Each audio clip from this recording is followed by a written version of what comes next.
Okay, we will be live and we are live. And welcome once again to Steve Weaver, who is a very good friend of mine from the United Kingdom. And currently, Steve, tell us where you are. Well, I'm in the absolutely beautiful city of Urumqi in Xinjiang. We came up here from Xi'an a couple of days ago, and do you know what? I'm absolutely loving it. We've come up here. We've got ourselves just a relatively cheap hotel, as you can most probably tell, in the Bistic district. And first impressions are heavily caveated, of course. It's only 48 hours, but what a vibrant, welcoming, opening city. It's incredible. It is far better than even I imagined.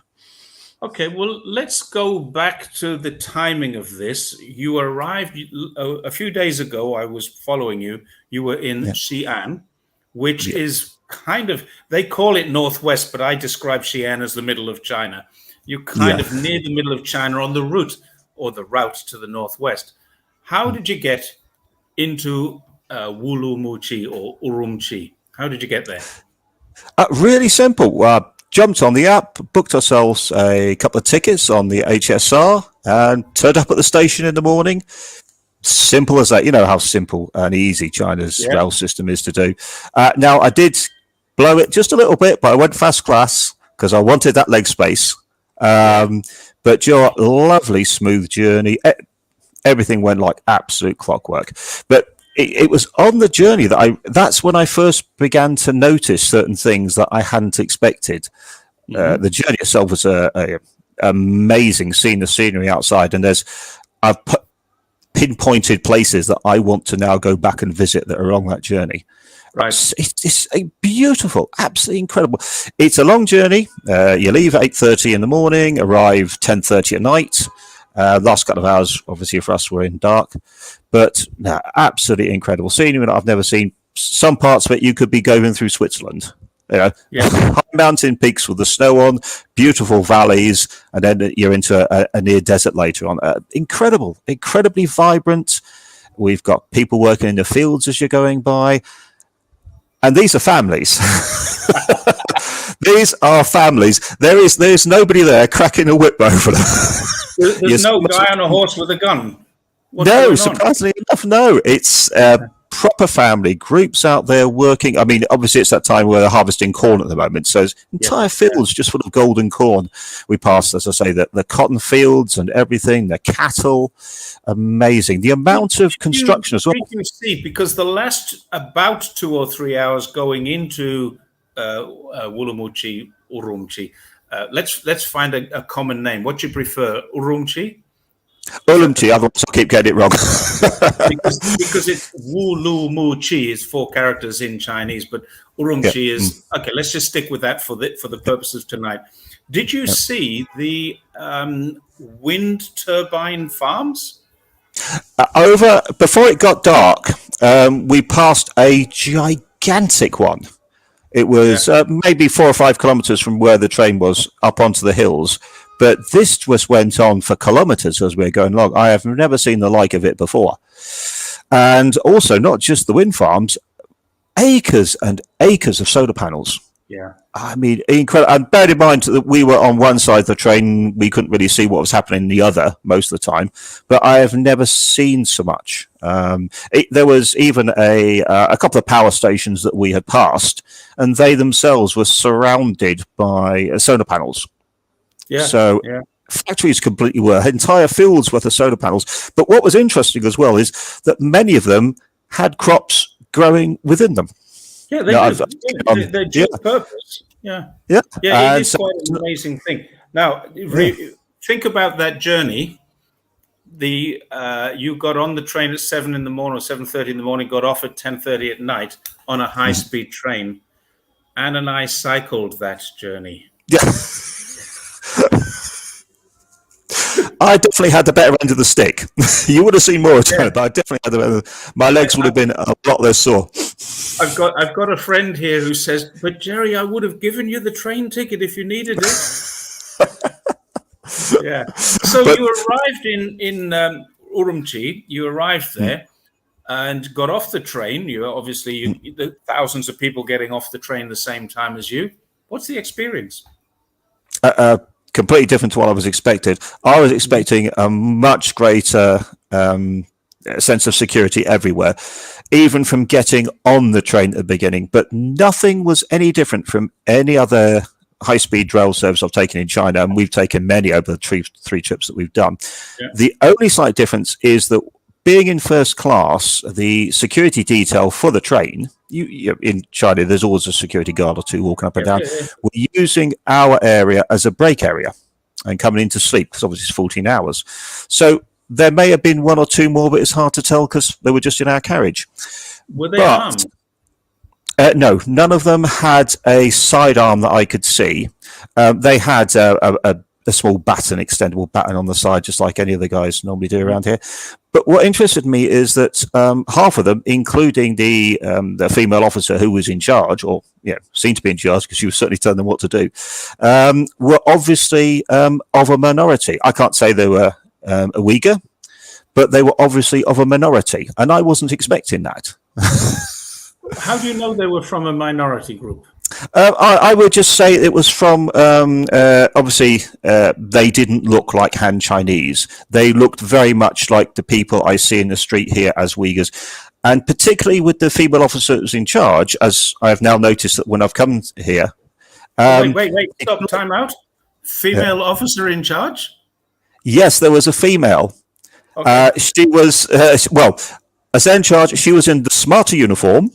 She was telling the others what to do. She would come in, clipboard. So I'm only interpreting what I see, but she was certainly telling people what to do. And, they were very respectful to her.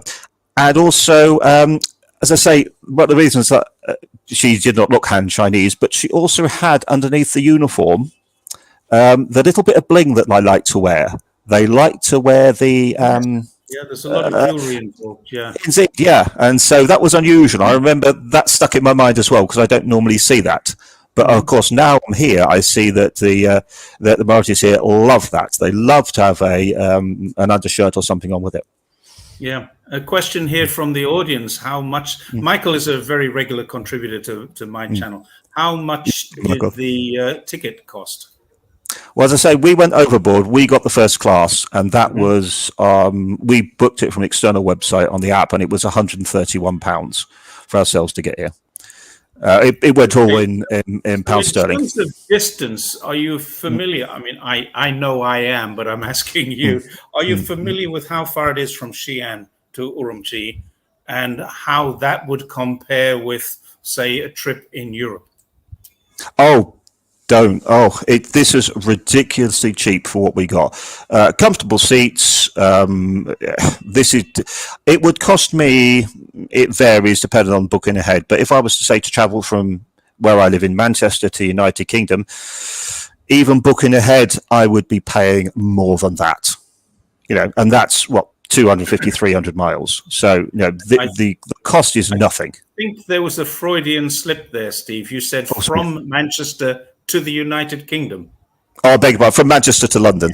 Sorry. I was just wondering if Manchester had left. Yeah. I've been out a long time. The way things are going, Manchester and Liverpool will not be there long. That's for sure. They'll be moving aside. But far cheaper. Far cheaper. Okay. So, and a far better service. Why didn't you fly? Because I wanted to see outside the window. Okay. The flight, we came up from Sanya to Xi'an. We'd flew up there 4 hours, and we could have just taken the flight over there. But I wanted to actually see a little bit more out of the window as we went.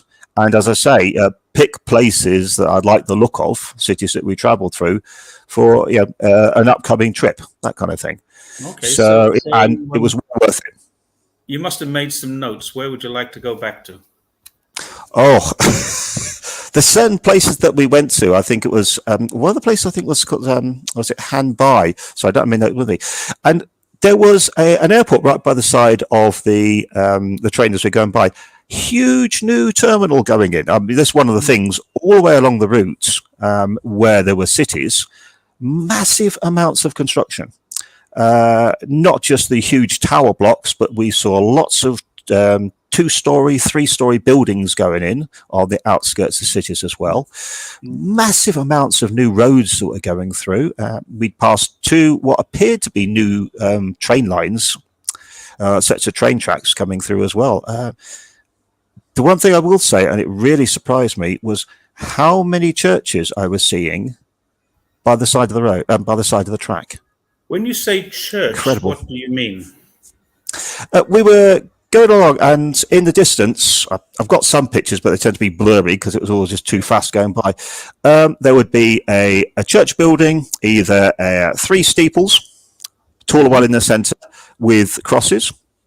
Some smaller ones, which were just single-story buildings with a cross on in smaller villages.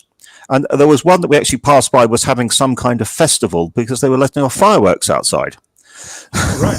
Okay. So yeah, and so yeah, and also there were 2 I pointed out to Helen as we were going through, very tall steeples on the outside of cities as well. So these aren't little places that were hidden away. No. These are clear and easy to see. And I'm thinking, these aren't Potemkin villages that we're passing by. Nobody's come along and decided they got a little church in this town or something in case somebody goes by on the train. These are parts of the community. And also 3 mosques along the way as well, right. Which I thought, wait, hang on, these are all supposed to be hidden. How did you know they were mosques? Because they're not allowed to have domes and minarets. Well, they certainly got domes. All the ones that I saw, well, I only saw 3. I have to say, I've got some blurry pictures I can put up later. They were all incredibly similar, very smart buildings with the arches. These were new buildings. These aren't old ones. They certainly had the appearance of new ones from a distance. And they would have actually 3 domes. They would then have the steeple coming out of the top of them, and 3 little balls, and then the Islamic crescent on top. Okay. And 3 of them. That's a minaret. I would say not a steeple. I beg. That's the wrong term. They were a dome and then a spike. A minaret goes straight up to a kind of a. Yeah, so I misspoke there. It's 3 domes. Okay, the one in the centre is taller. Each would have a spike coming out of the top. Right. Each spike had 3 balls up it, and then the crescent at the very top. So not a steeple. Sorry, it's a spike. Yeah, I think. So yeah, it is, and they just stood out. It's very easy to spot. Because obviously they're glistening on a beautiful sunny day, but you know these were places that were hidden away. Would have been in Gansu, not in Xinjiang. I mean, Xinjiang has a lot of mosques, as you've seen as you're wandering around. But you travelled quite extensively through Gansu's it's kind of an L shape, an inverted L shape, but it's a really, really long. When you leave Xi'an, about 100, 200 kilometers later, you've passed through Xianyang, and then you're a place called Pianliang, and then you're into Gansu. Once you're into Gansu, it's very much a Muslim area, and you would have spent almost all of your journey in Gansu. And I think Gansu has a lot of Hui Muslims. I know Gansu has a lot of Hui Muslims. Yeah. So we were past. Go on. Sorry, we were past the Chad Mountains on the left. We'd gone through the mountainside, and we were pushing on up that way. Yeah, okay. The last one I saw would have been about an hour or so before it got dark, about 7:00ish. Right. So yeah, but you'd be well into Xinjiang then, because your train would go through Hami, Turpan, which is also called Turufan, and Turufan, and then I'm not sure how many stops. I've never caught the train. How many stops from Turufan into Xinjiang? But that's when you're crossing the desert. And believe me, you didn't want to get out of the train there. It's 45 degrees and very windy. That's one thing that we saw clearly along the way is the number of baffles they had alongside the track to keep everything back from the wind. So I thought, keep the sand back. Yes.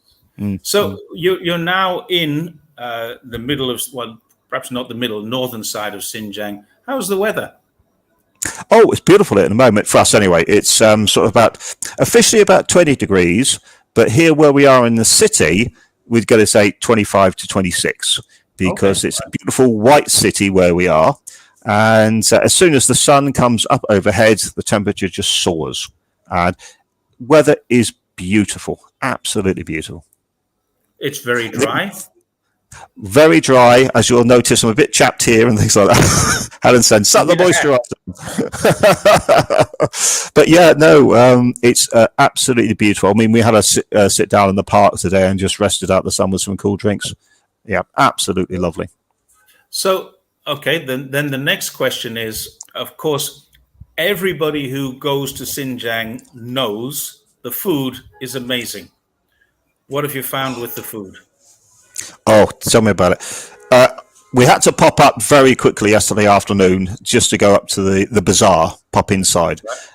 Obviously, the food streets there are fantastic, but also outside as well. I gave Helen the slip yesterday morning just so I could have a walk around when she was having a and I took your advice, Lambaoji. Something else. Obviously, China. There's food absolutely everywhere, but the local food here, the bread and it's just incredible. I mean, I hadn't expected to see some more Mediterranean style foods, the rices, etc., mixed with their vegetables, that kind of thing, and potatoes, the whole thing. The beautiful roast chickens. That's the one thing I'm not overly keen about. Is the Chinese ones? Is I'm not really keen on the sort of the softer skin. I like a roast skin of my chicken, and of course up here, wow, it's just amazing, incredible. Yeah, well, come down here and I'll get you a roast pigeon. You'll enjoy that. This question, maybe I should answer this because I happen to know that you don't drink, and you don't drink alcohol, I should say. Do they sell beer? There is actually a Xinjiang beer known as, well, there's two. One is called Xinjiang, which is the old Wade Gillies system of saying Xinjiang, and the other one is called Wushu. And believe me, they are both good beers. So the answer to that is yes. They're all made locally, and many Uyghurs drink beer. Some Uyghurs don't, but many of them do. So they do sell beer. They're in it's the smaller shops as I'm walking up through the streets, etc. There are many of them that are just alcohol and beer. It's just like you would anywhere else. I was surprised to see that, but I was getting, I was really thinking, Uyghur Muslim, but then again, you see, not every Uyghur is a Muslim. So not every Muslim is a Uyghur. Incredible. There's Indeed, Tajiks, Kyrgyz, Mongolians, a lot of Mongolians there as well. Yeah. That's how about the temperature difference between night and day? Not particularly. I mean, it's sort of about, at the moment, we're sitting 20, officially 20 to 25 during the day. It's about 11 to 12 at night, but it's just starting to get a bit cooler this week. So like tomorrow it's forecast to be about 16 and about 5 in the evening. So we're just about to experience a drop off.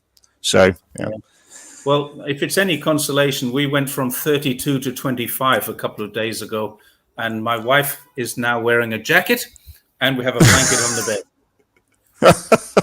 Well, we're certainly not going to need that. But one thing here we have noticed, of course, is there's where we are, they don't have air conditioning, so with the windows open, and they've already switched their radiators on in the hotel. They turned the heaters on. Yes, throughout the hotel. Must know something that you don't know. I'm expecting a cold snap. We went and bought extra kit today just in case. Okay. Well, let's go back to food, because there's something that most people think of Xinjiang food and they think of the what they call the yanro chuan, the meat on the skewers. But I don't.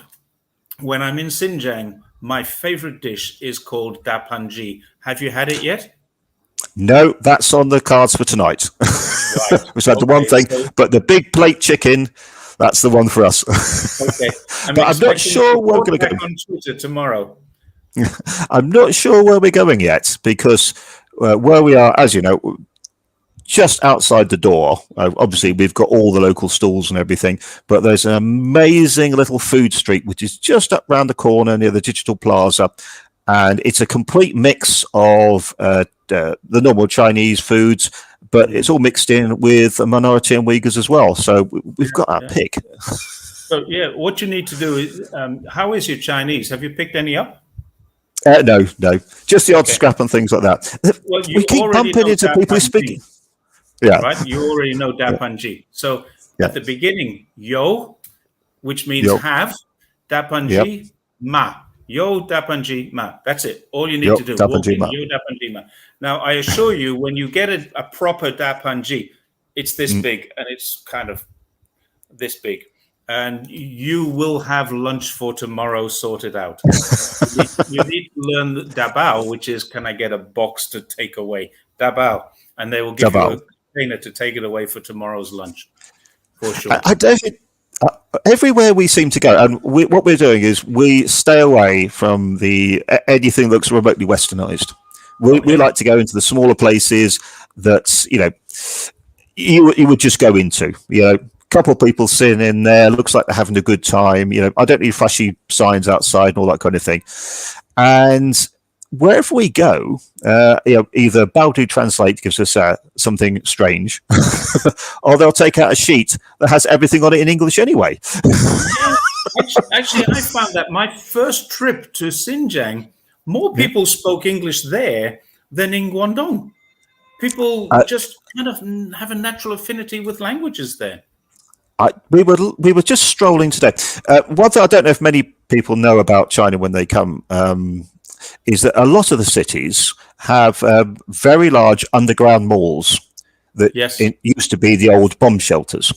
Mm-hmm. And there is one of them right outside. Bomb shelters. Don't worry about that. Oh, they've got the sign on the door, CCAC, air defense kind of thing. Yeah, but this one right outside is newly been redone. We've got here, and it's full of all the top brands. We don't know what it was. It was just a flashing blue sign. So we went down, had a look, amazing stuff. And as soon as we got down there, we bumped into a charming chap called Milo, who'd been to London studying and had just returned. And out of the blue, it's the third person we've spoken to since we've been here, and all of them spoke English just off the bat. Yeah. And very good English as well. So, yeah. Was he Han or ethnic minority? I didn't ask him. I thought that was rude to ask him. But his features certainly said, an ethnic minority to me. He was.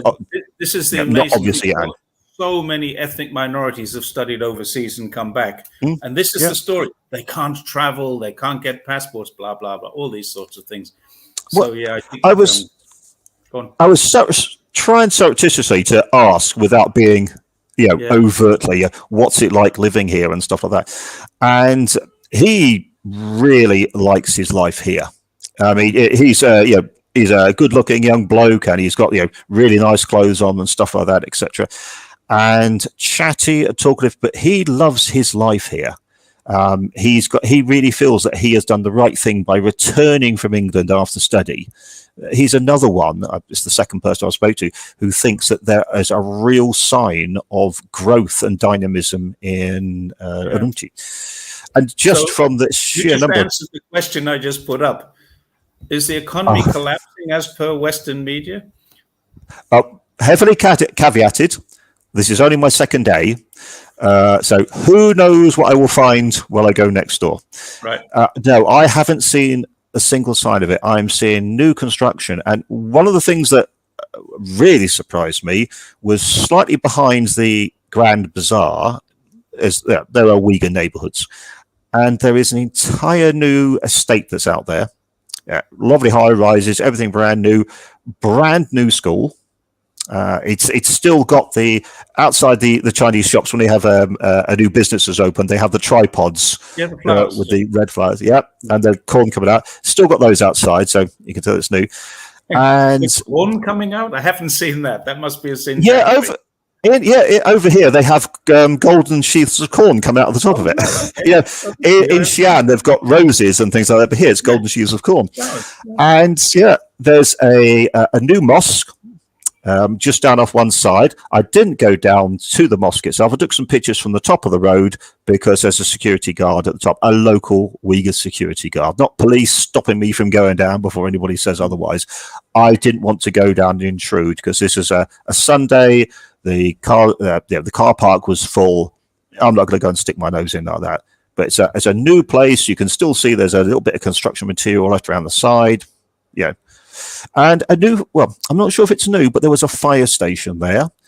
all boarded around the outside, massive amounts of works going in, a new facade, whether it was a brand new building or one that was being redone, I don't know. Yeah. But this is all in this particular, and there were shops along there, once again, new shops, and it was a minority neighborhood. Those are the people we're saying. I was feeling very few hand there, so no.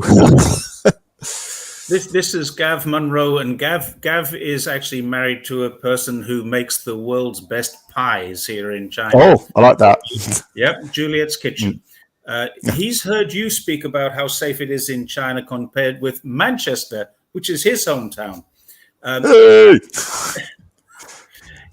I think Andy Borum is what he means. Asked what you'd learned about China. What would you tell him if someone says, I don't know who Andy Burnham is. Maybe it's Andy Borum, but it's Andy Burnham. He's the Metropolitan Mayor of Manchester. Yeah. Oh, sorry. Okay, I thought he was talking about Andy Borum here in China. Yeah. Sorry. Yeah. Mm-hmm. So if he asks, what have you learned about civil order? What would you tell him? I would tell him, because just a quick explanation, where we are in the United Kingdom, we have metropolitan mayors in larger cities, such as Sadiq Khan in London. With Andy Burnham, he's not just the mayor, but he's also the police commissioner, I think that's the right term anyway, for Greater Manchester Police. So he is overall in charge of it. What I would say to him... And the chief of police? Not the chief of police, no. There is a chief constable of Greater Manchester Police. Oh, okay. But in metropolitan areas, we have what's called a police commissioner, who is the person who is above him. Yeah, he's the authority or whatever they call it. Yeah. In some areas of the UK, they're voted in. In some areas, like in Manchester, as he is the mayor, then he has that control. The metropolitan mayor is different from others. But if I was to say to him, the one thing that I've known about this is a visible, reassuring presence is what we need. Now, I know everybody knows, Jerry, that you were a police officer. And one of the things that we have, if you go back to the UK now, we might have good policemen, but to tell the truth, they look like a shambles. Nobody knows what the term uniform means. Now, over here, Chinese security guards may be a little, not at the best, but the police are a reassuring presence. You know what they are by looking at them. They exude confidence. They exude a feeling of security. We need to have a bit of that presence back. I'm not talking armed patrols of police everywhere, but we need to have that local connection, which we have completely lost in Manchester, where in my neck of the woods, if we see a police officer, it's driving past in a car to go somewhere else. Yeah. I'm not talking about roadblocks and all that kind of stuff. I'm just talking about a visible, reassuring presence in the neighborhoods like I see over here. That even in the tourist areas in the middle of Urumqi here, where you have the Grand Bazaar, yes, there is a heavy presence. They will have airport-style scanners on the entrance to go in. But even there, it's not the armed police you'll see doing that. It's still like civilian volunteers. The jacketed civilian volunteers will most probably doing that. The police are just standing at a checkpoint, keeping an eye on things. And it's not a case of a checkpoint where papers, all that kind of thing. I've had my passport checked twice since I've been here. One was coming out of the HSR station because we had booked it online. Our passport was our ticket. Yeah, and the other time, Yeah, and I had a ID check yesterday in the morning, but that was more a case of, here's a white bloke, let's have a chat with him, and they wanted to talk football. Oh, really? Yes. So it's I come from Manchester United. that is every other conversation I have here at the moment in time. Okay. And so American. I say, no, England, Liverpool, Manchester City. And that was it. So it wasn't a case of, let's check to see what this guy's doing. Why has he got his camera or anything like that? Yeah, surreptitiously, it might have been. But these guys just wanted to come over. And we saw another couple of guys there today, the only foot patrol we've seen all day. And all they wanted to do was say hello. Didn't stop us. Just hello, and smile. We were cycling through that area. We left Urumqi, and we cycled out. and then we're heading towards the first stop. Major stop would be Turpan, Turfan, but in fact we have to go through several places: Dabachan, Shanshan, and a couple of other places on the way to there. I think I got them in the wrong order, but it doesn't matter. In those days, each town you went into, you went through a security check. And as we went through the security check, none of them would say to us, "What are you doing?" They all said, "What are you doing? You're crazy. You're mad. Can we have photographs?" We've actually got photographs of ourselves with these police officers. Would you like some fruit? Here's some fruit. And here's, can we top up your water for you? It was just so helpful, so friendly, completely the opposite to what we expected. There were two. Now, obviously, this is subjective. It's things that we're looking out to see, and it's sort of things you notice, whereas some things you wouldn't. But Helen pointed one out to me, and I noticed the other, and these are right outside the Grand Bazaar. And one thing you will see in Urumqi as you drive around is you will see the police vehicles driving around. And these are different from the ones that you'd normally see in China. These are more akin to the ones you see at Tiananmen Square, the green and white ones, kind of the patrol vehicles. APC, an armored personnel, almost an armored personnel. That's it. Yeah. And you'll see them driving around, etc., but very rarely. That's outside the back of one. There's the bloke outside. It's the police dog handler, and he's head to toe. I will not be wearing that kind of stuff. But he's there, and what's he doing? He's with his dog. And Helen points out to me, with his dog outside, with the tourists, with the youngsters. And the other one, the other side, okay. Now, if you'll go anywhere, if you're any tourist in London, you'll see like they call them the Queen's Guard, as you've actually done the metropolitan side of it, haven't you? Where you'll see the guys in the red tunics standing and not moving whatsoever. They have a visible presence like that on top of the vehicles. They'll have a hatch in the back of the vehicle that's not moving. A couple of guys standing outside, and these are not guys who are searching the crowd and looking. These are guys who are more of a ceremonial. They're standing there and they're just not moving. They're a visible, reassuring presence. Yeah. And one of them I'm seeing, and he's standing there and everything. And there's this little kid, and they like their balloons. Is there? And this kid, he's standing at the back. And he's waving his balloon, trying to get it to this cop standing on the back of this thing, and he's just standing there, and he's just pushing it away with his rifle, and then he goes, no, bursts out laughing, sort of thing. I'm just like, but that's fierce. In a region that is apparently oppressed, have the guts to it just doesn't add up, does it? That's the oppression that we're told about. And yes, in the tourist area, heavy presence, as I would expect with the security situation. I mean, we've both seen what it's like in Northern Ireland and that. Outside of there, even in the neighborhood, I made a video, only a 10-second one of an entire row of halal butchers, which is not supposed to exist. I saw that. Yeah. And there's a police station at the top of that. There's police stations everywhere. Yeah, but far fewer than in the centre of town. If anybody goes to Urumqi, they'll see them towards the centre of town. They have a 2-story building. Once we move away from them, the city centre, there are far fewer. There's the local offices, but not the security places as they were. Yeah. And the security presence is lower once you get away from the tourist of it, even in the minority areas. Yeah, they've all got a little office. I mean, we passed the hospital today. It's a security liaison office. It says a little sign next to it. Another police one there. Actually, let me explain that. It's not a security liaison or police office. What it is the police have different levels of policing here. And one of them is a lower level, less well-trained police officer who is effectively what we would call a security officer.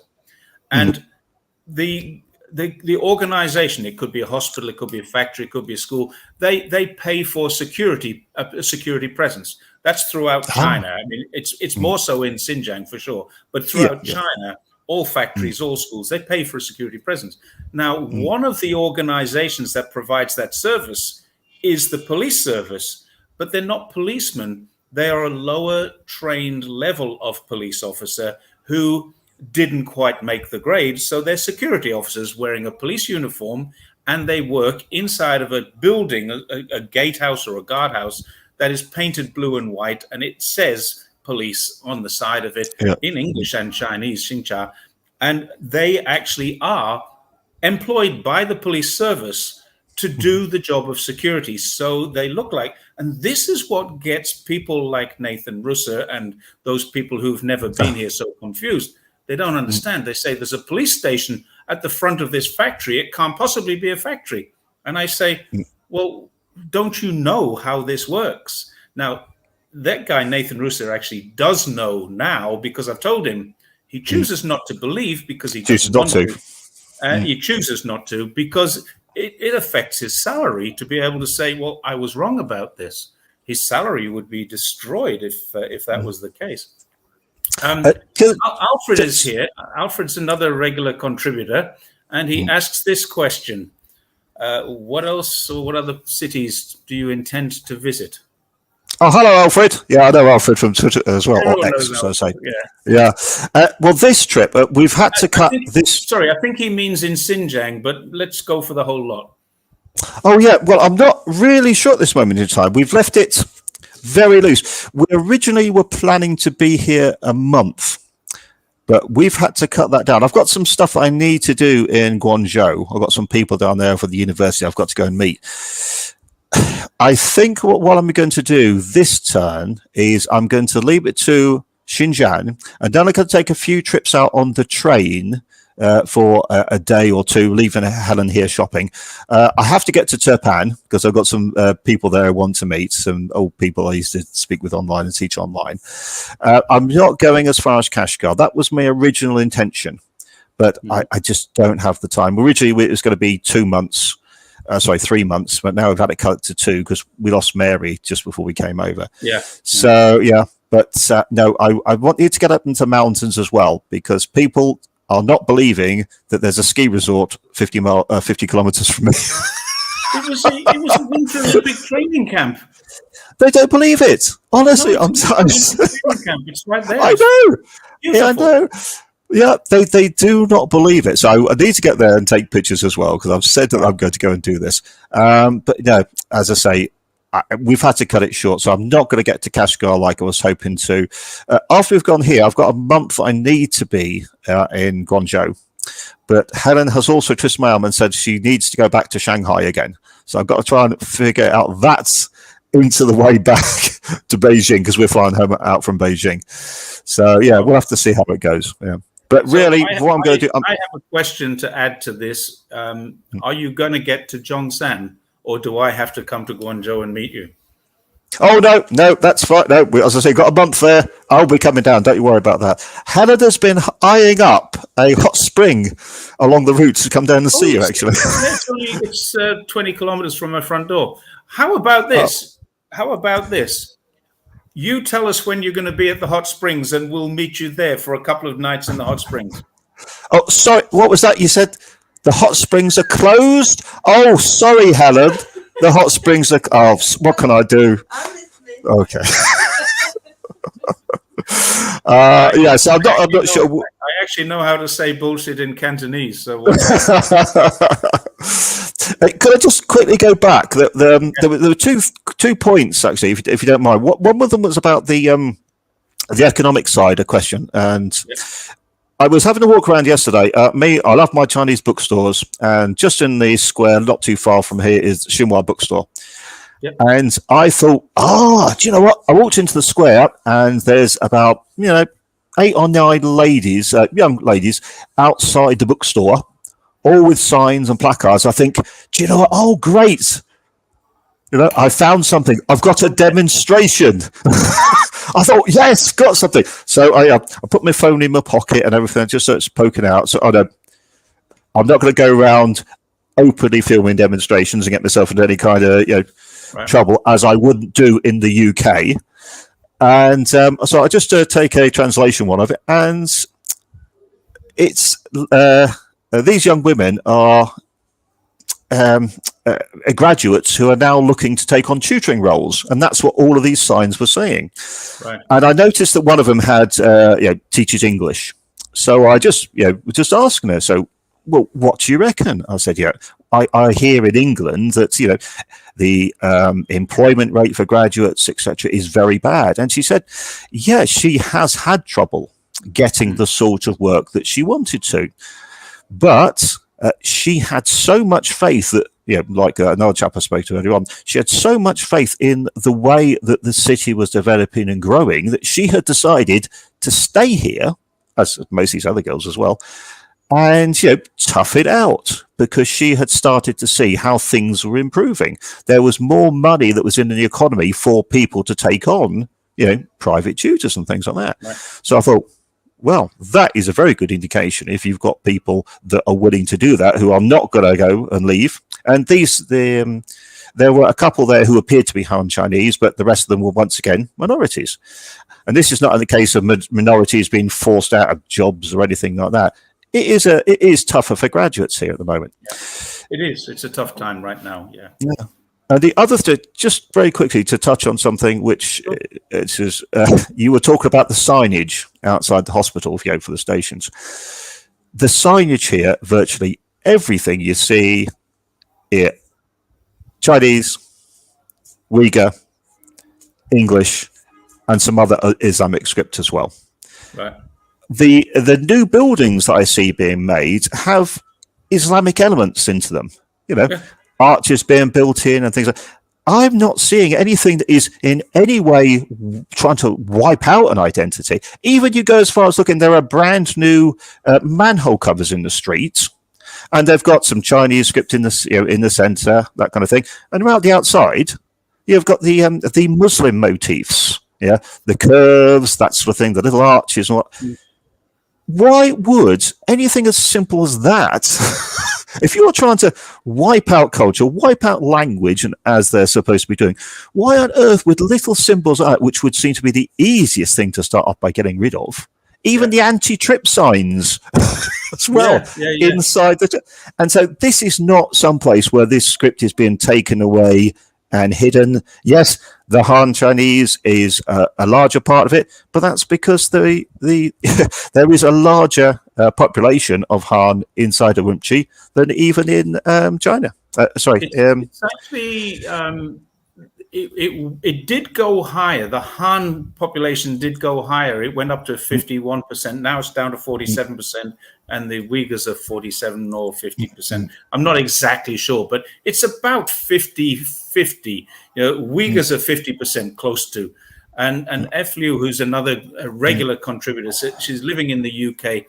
As long as she's been there, British media are not free or independent and have been lying about China. You've come from Britain. How can we stop this? How can we change this? What can we do? Well, I've always thought that China has told its side of the story. And when I say China, I mean every single part of China.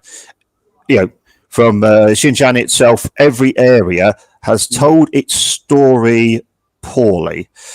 A lot of the motifs that we think about in China and we see in China hark back to things that they think that we will be attracted to as Westerners. So the great things, things like the Great Wall and that kind of stuff, amazing places, but they lead people, in my mind, even culturally, to think of China in an old way, not as in an old civilization that has grown over the years, but they cast mind back to, China's old. China is, in effect, backward. What we also do is that we are very lazy when it comes to our media. We are quite happy in the UK. This is my opinion, just my opinion.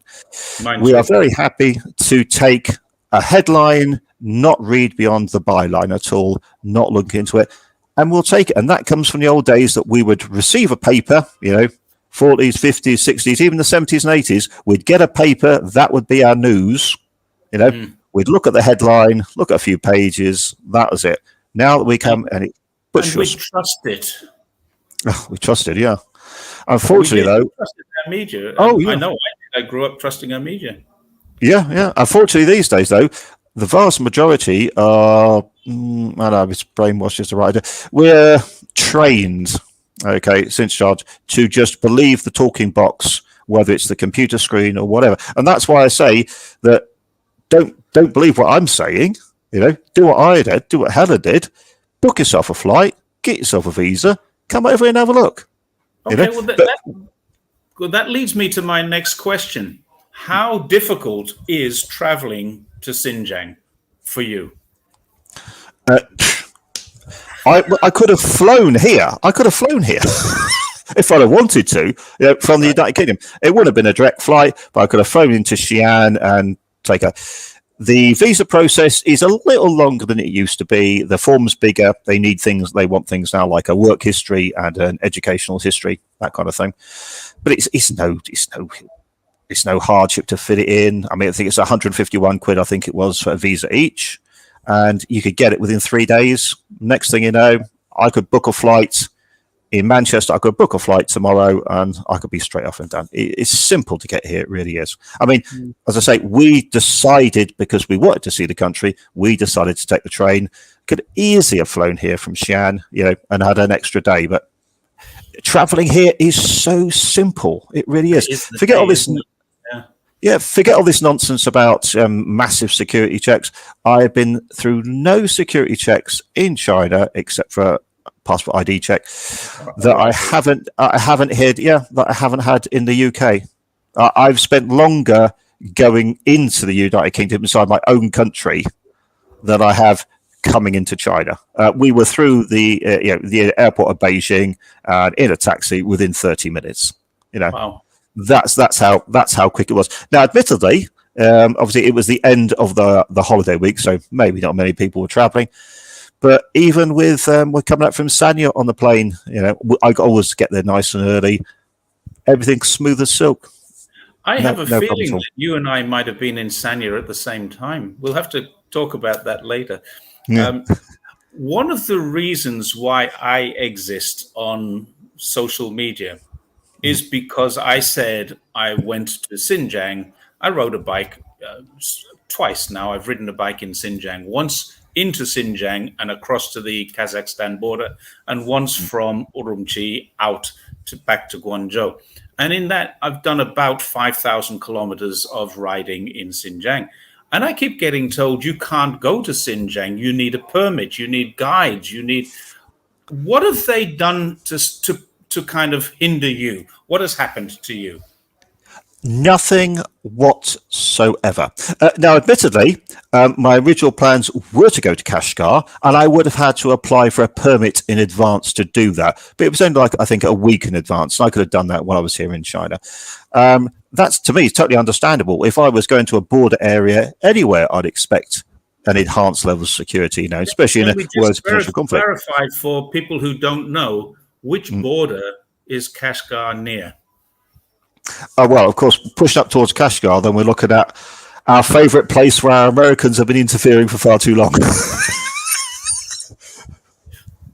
Okay, I'll say the word. It's Afghanistan. Going to the border of Afghanistan does need a special permit. That one is true. But the rest of Xinjiang, no special requirements? Just your Chinese people? I'm not sure. I have heard, although I do not know if this is true. I haven't looked into it because I was not planning to travel there.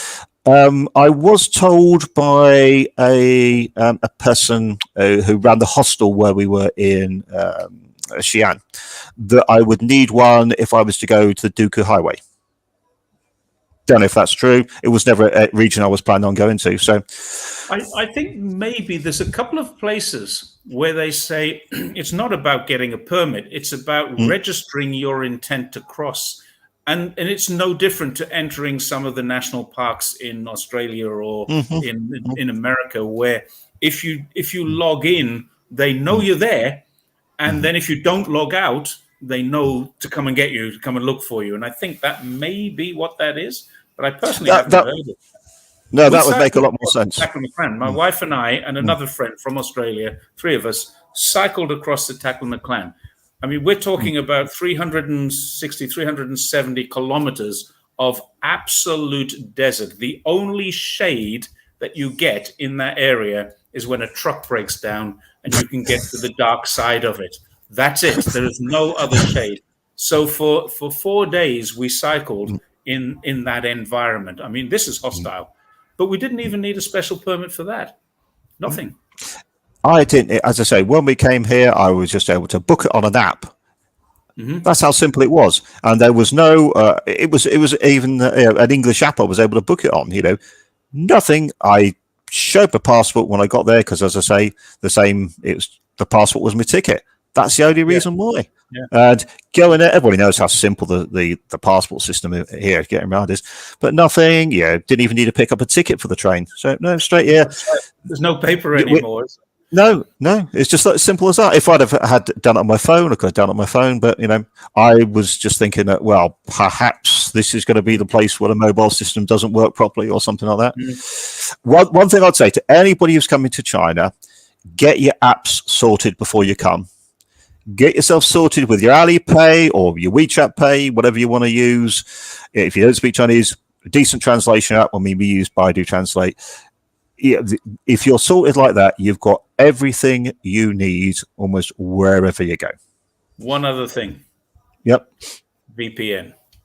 I've got it now, but I've been using it. I've got one and everything like that. To tell the truth, though, most of the time, if I'm watching CGN and things like that anyway, then CGTN, I beg your pardon, or CCTV, then I'm getting the news I need to there most of the time anyway.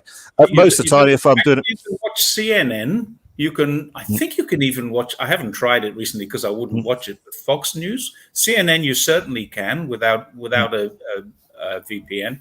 BBC, you can't because BBC is part of Britain, and Britain banned CGTN, and therefore there was a little tit for tat going on there. So BBC is one of the very few that's actually banned here.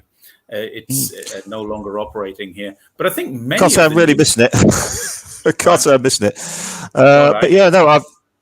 Today I've just picked up a show how much I am not missing the stuff I get over there. I picked up a Huawei using Harmony OS. Oh, good for you! Just to see how I can get along without using anything else. Yeah. So yeah, it's just an experiment. So it goes. Which one did you get? Do you know what? Well, let's have a look at this.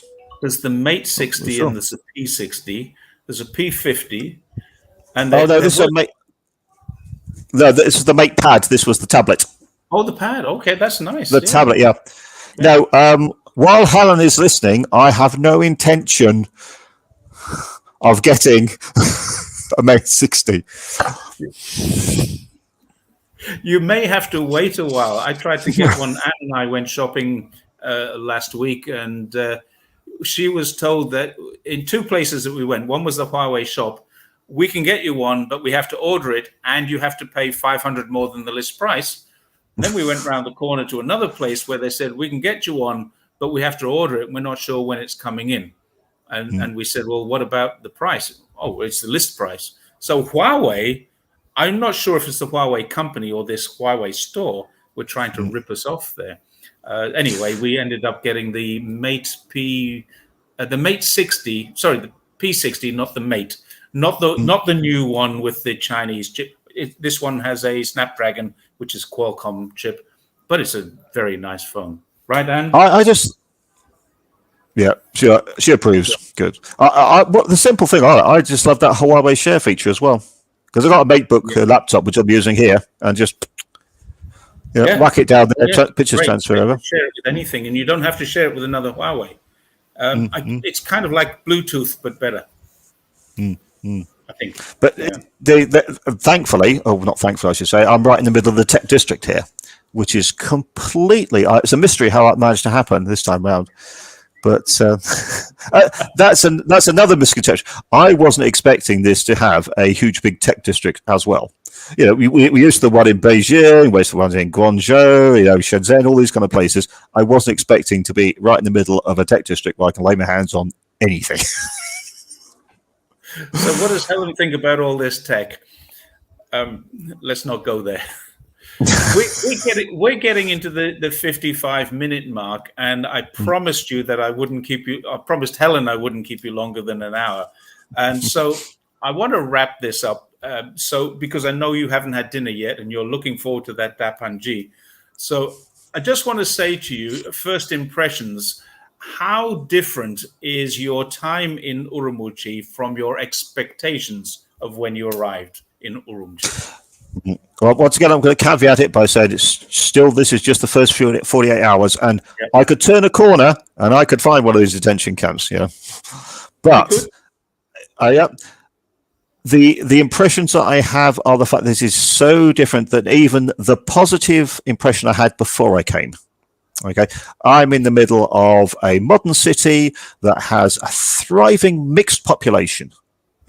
These people, yes, they have Uyghur neighborhoods, they have other neighborhoods, Nahan neighborhoods, but I can go, as I say, round the corner from here, where I'm in Chanshin district, and there's a completely mixed neighborhood. There are as many Uyghur stalls and as many Uyghur shops, or minority shops, I should say, as there are Han shops. I wasn't expecting this. Even myself, with my old, bit of brainwashing going on there, was expecting, this is going to be that district, near the train shall meet. I was expecting to not be able to step out of the building without, a security check. I was expecting to have to, yes, the malls have got security checks in. They've got an airport-style scanner, maybe 2 or 3 people there. But somebody was telling me today on X that every coffee shop has got one. Absolute rubbish, the larger malls. I went into a KFC that had one, but not every coffee shop has one. Well, it's strange enough. I was going to say one thing I did notice is the way that there are much fewer, or far fewer, brand stores here in the district that I am that I see than anywhere else in China. There's a KFC outside. We passed a new one that's being built, so they've obviously got confidence in here. But loads and loads of local businesses, loads and loads of local brands. There's lots of Apple shops and everything out there, but just as many Huawei, just as many Vivo, Oppo, which is the kind of thing I'm interested in. Yeah. Just local stuff as well. And these shops are full. There is money out there. There are people who have the confidence to go out and spend it. There are some very nice looking cars driving around here. Yeah. It's. I was not expecting this. Even I was expecting smaller, slightly run down, slightly too touristy. You know what I mean? But nothing like that. This is somewhere that I would like to come again when I have got the 3 months. And just spend 3 months in this region. I don't think I'll be biking like you did. What Fernando did. Fernando go to caravan. With his RV. Yeah. But that shows you. He is going along. He's got an app on his phone and he can arrange where he's going to have his battery drop off that day, where he can have the change, where he can have a charge. I would struggle to do that in Manchester. Yeah. I would struggle to do that in Manchester. I could count the charging spots within, a distance of my house on one hand, Now, this is completely different. Now, final question. Have you worked out how to call a taxi in Urumqi? All I'm going to do it is I've got the Didi app within Alipay, and so I could just tap that. Next thing you know, driver turns up. Oh, there's his number plate. Thank you very much. It's even but I haven't even used it because these last 2 days, all I want to do is I want to walk as much as I can because I think it's at ground level where you meet people, like I've done today. I met several people today. And it's on ground level where you can see what's actually going on. You can see the bit, this underpass, that needs a bit of work, that kind of thing. The metro, it's almost brand new still there. It's beautiful. It is new. I'd love to. Been on the metro in Xinjiang, in Urumqi at all. Yeah, it's actually gleaming. It's still just the one line at the moment, but I like to do that, and that's what I'm going to do for. I think most of this week. I'm going to take a couple of quick trips elsewhere on the local train, that kind of stuff. But I want to actually meet more local people, and see what they've got to say. Because all I've seen so far is with my own eyes and by speaking to a couple of people. I want to get to know some people here, so I want to stay here for as long as I can to facilitate that. This is a very good note to finish. Everyone in the US and the UK believes, not everyone, many people believe the propaganda media. And it's good to hear from people who have visited Xinjiang. So you, myself, Helen, we've all seen it. We've seen it with our own eyes. We don't have to believe what we read. We can believe what we see. And I think because we've just passed the hour, and I know Helen is going to tap you on the shoulder any minute now and say, I'm hungry. Can you feel those eyes burning in? Yeah, I can feel them boring into the back of my head. Yeah. And I did promise her 1 hour. So you need to go out and enjoy your evening in Xinjiang, and I need to let you go and do that. But before we do, I really want to say thank you for giving up the first good full evening of your trip to Xinjiang to talk to us. Thank you very much. Thank you very much for asking me. And just to say, anybody who's watching, come here and see. Don't take our word for it. Don't listen to what I'm saying. Come here and see for yourself. And on that happy note, let's say good night and thank you to every single person. We got over 200, but